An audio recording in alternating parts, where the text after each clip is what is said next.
Next, take very small sips or don't drink at all while you're eating. So when you're eating, eat all your food, then drink your water.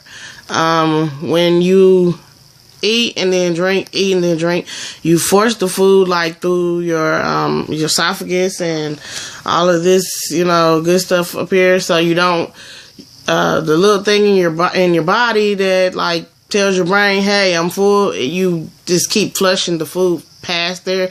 So if you let the food like sit there, like, hey, okay, then it's like, okay, this is my limit. And then you'll actually know. And then if you take small sips of food, you'll actually feel full longer if you take the small sips of water.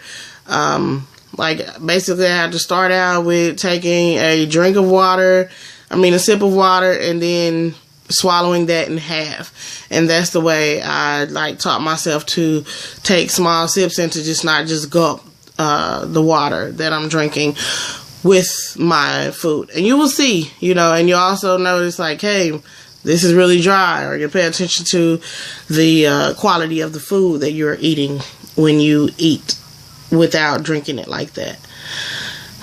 Next, get protein in every meal. 25 is a good number.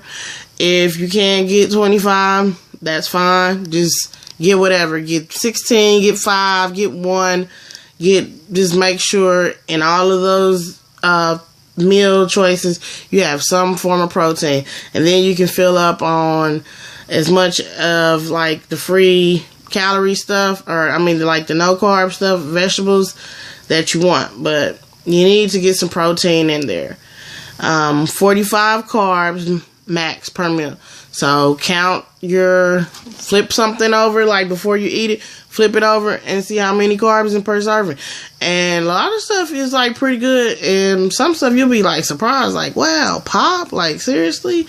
Or juices. Some of the things that we drink have like a lot of carbs. Don't count the sugar, don't count the yada yada yada. Count the carbs. That's what you're looking for. Okay, next. You don't have to finish everything. That was really hard for me, because I think like growing up, you're taught finish all of your food or whatever, but like it was really hard to like only eat half of something, or take a few or a couple of bites or whatever and wrap it back up or leave it on the plate, whatever you're going to do. But I had to learn that it's okay to not finish it all. Next, do not watch the scale. Okay? Do not watch the scale.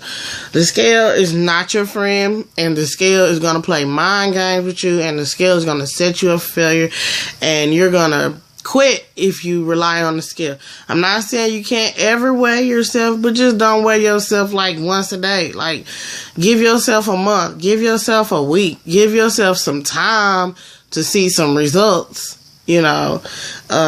I can't speak for nobody else but me, but for me, it took me years to get to this size. So I'm not saying it's going to take years and years and years to get the weight off, but at the same time, it's not finna just melt off like that. And, because like, wow, I did a whole bunch of exercise all week. No, it doesn't matter. It matters. It adds up, but it's not you're not gonna see drastic changes like that. Those are fads and things like that, and that's water weight or whatever, but that's not sustainable. That won't work over time. So don't watch the scale. Watch your cues. Watch for how your clothes fit. Watch for like when you walk past the doorway and like you always bumping into the doorway, and now you're like closer or farther away from the doorway or the seat, or when you put your towel on and you drying off, how much room, pay attention to that. Don't pay attention to the scale. The scale is not your friend.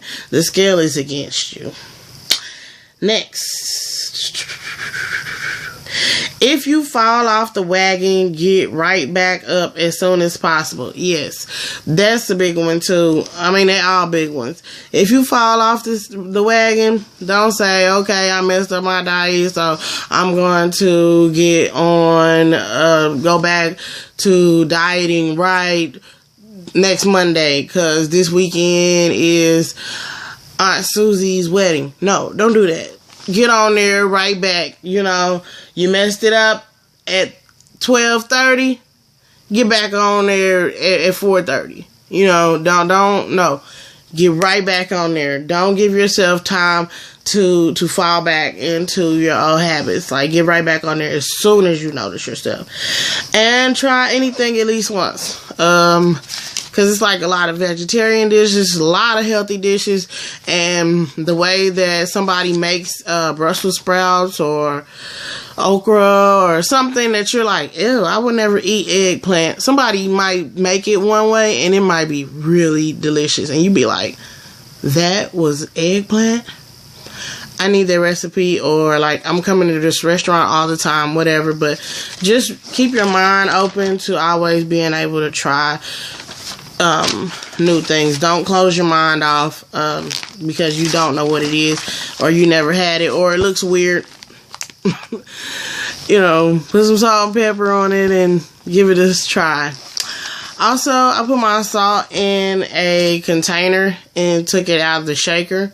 I noticed that when I take my salt and actually sprinkle it on the food, that I use less salt than when I can just shake it. I noticed, I'm using a lot more salt. So put your salt shaker or your seasoning or whatever you're using in your food, because to me, to cut out any part, anything out of when they say, okay, it's a no carb diet, no whatever diet. I don't believe in any diet that has to cut out any particular food group at all. But my doctor and everybody does say less salt is better. However, no salt, come on. To me, that's just unrealistic.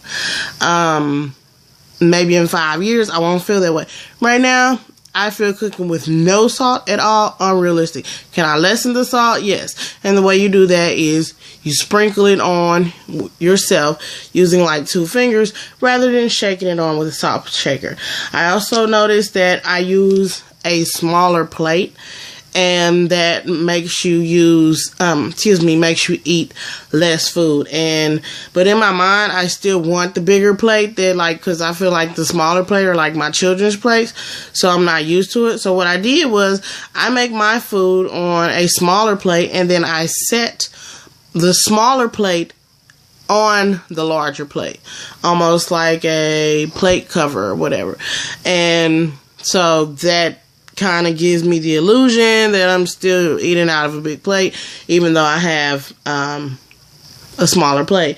Use a smaller spoon. I'm now using a teaspoon instead of a tablespoon, and it does make a difference to use smaller eating utensils. And also, when you drink your tea or juice, excuse me, drink it in a small glass with no ice.